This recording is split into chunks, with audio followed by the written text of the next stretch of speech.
focus, focus, focus, focus. Focus is the word of the year. Next year, focus.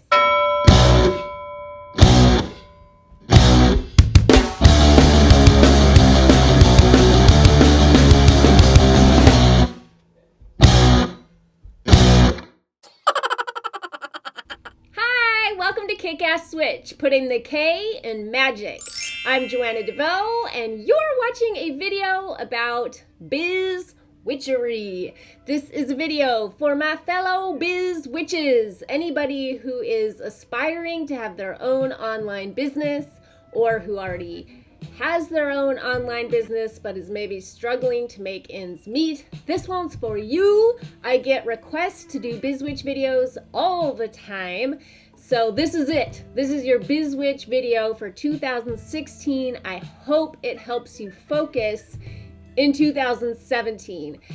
I just sent out a couple weeks ago in my newsletter a survey asking people a variety of questions, but one of the questions was, what is the thing that is preventing you from creating the kick-ass life of your dreams? I ask this question every year, and most often people answer fear or money. But this year, the answer that rose to the top of the survey was focus, lack of focus. Although fear was right behind it, and then lack of money was right behind that. So I think this all goes together when you're looking at running your own business online.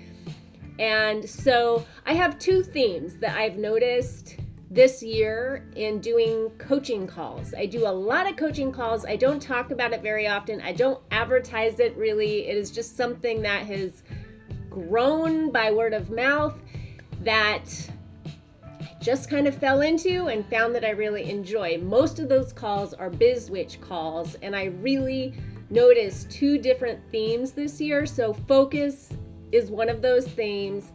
And so I'll talk about them. I'll talk about focus first, and then I will talk about the second one afterward.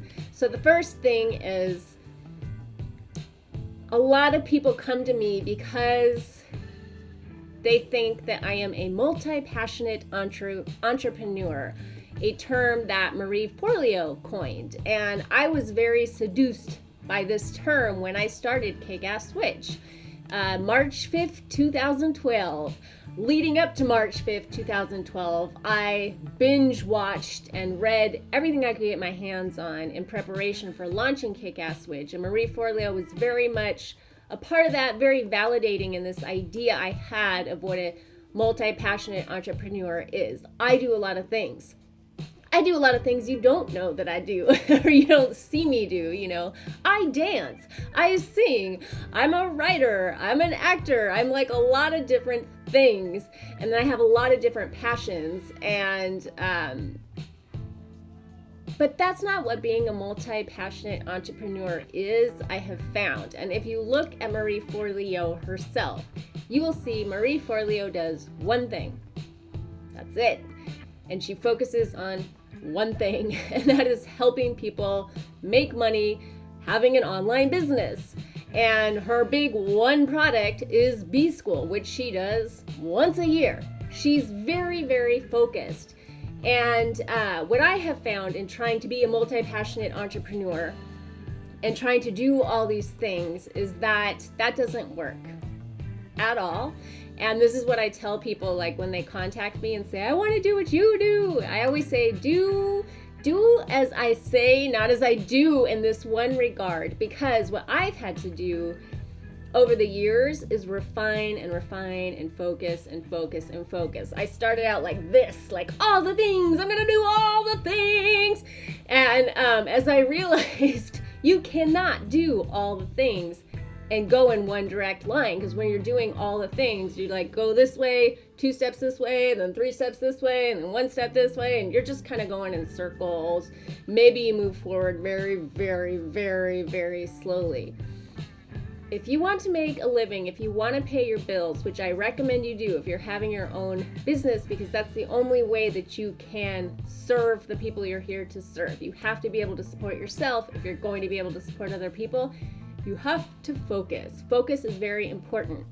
Where I think being a multi-passionate entrepreneur comes in is that you can take the different gifts and interests and passions of your life and hold them up against your business model and be like, do they fit here? You know, so I've found funny little ways to sneak that into my business while staying focused on helping people create the kick-ass life of their dreams. My focus is helping people create the change that they want to create in their life so that they can live the life of their dreams. And that is change from the inside out, the outside in, changing your mind, changing your food, but changing yourself so that you can step into the life you've always imagined for yourself. So I'm always looking for different ways to help people do that. Things that help me do that and make me different from other people is I incorporate my sense of humor. I sing very goofy stuff sometimes. I just sing like la da da da because that's just how I talk. The opening for all my videos is from my band, Obedient Waves. That's the music that plays. That's the music that plays before my podcast. So I got to like sneak in the rock and roll there. You know, and sometimes I just bust out weird little characters. So sometimes I feel like I get to like indulge the actor in me. And I do a lot of writing here. And yes, I've had this 5-book novel series I have been sitting on for years. That's my ultimate dream as a writer. But that keeps getting pushed back because that's a fiction series and I fully intend to do that. But I'm still really focused on helping you all create the kick-ass life of your dreams and making sure that this business is running properly and I'm showing up for people in the way that I've promised to do. And the day I decide either I'm going to cut something out of my life to make space for that novel series or I'm just going to put everything on hold to make space for that novel series is the day that it's going to start off on its own trajectory. For now, it's just waiting. And that's a painful choice, but sometimes you have to make painful choices to pay your bills. And so I would consider that if you're like, I love to do all these things and I want to do all these things. I think in the era of automation, a lot of people are complaining about that right now because of the political climate. A lot of people think they're going to be automated out of their jobs, and a lot of them are right. Many of you will be automated out of your jobs. That's just where technology, that's where humanity, that's where society is going. So I think that's why a lot of people gravitate towards starting their own business. And the good news about that is humans just by nature crave interaction with other humans. So if you can just start at square one, pick a focus, pick one way that you're going to offer value to people and be of service. Use your different passions and interests if they help you achieve that mission.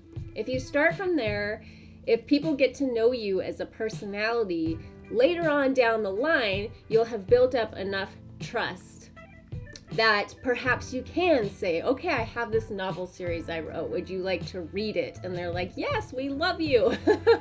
So it's not that you only have to do one thing forever. It's just one thing at a time. And when you're building, it can take a long time because I've said it before, I'll say it again. I didn't make it up. It's all over the internet. You know, entrepreneurs are willing to do for a few years what most people won't, so that they can live the rest of their lives in a way that most people can't. So keep that in mind and focus when you're in the early beginning building years of your online business. And pick a thing. Don't try to do too many things.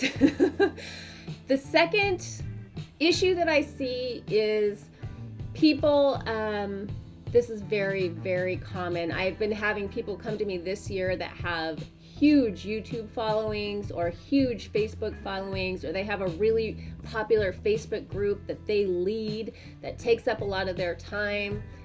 And all of these things take up their time, but they're not making any money, even though that they might even have a website that presents this as a business. It's not a business if it's paying your bills. If it's not paying your bills.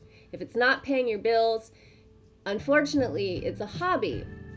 So That's not sustainable. Whenever these people contact me, they are filled with resentment, but they don't know how to get out of it, because what they're involved in is something that I like to call vanity numbers. These are numbers that they're very proud of. It's like, but I have 100,000 followers.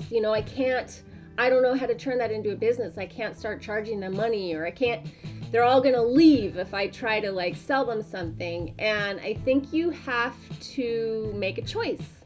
You have to decide if keeping a roof over your head with your business is important, or if you want to serve your community for free as a hobby and then have a day job. I think both are great, awesome things to do. One is not better than the other, but they are two totally different things. So if you have one, you accidentally set up a hobby. You thought it was going to be a business, but now it's a hobby, and you're very proud that you have 1 million followers on Instagram, but you're in danger of the lights getting shut off all the time. It takes a lot of courage, and it's humbling to be like, I have to do this, or I can't pay my bills, and then I can't show up for any of you anymore. I have to turn this into a business. The day you do that, you're going to have to let go of your attachment of those numbers, because a lot of people will leave. And that's when you have to start focusing on quality over quantity. And that goes in two ways. Quality in terms of 10 paying customers are better than 10,000 people that are lined up around the block to get something for free.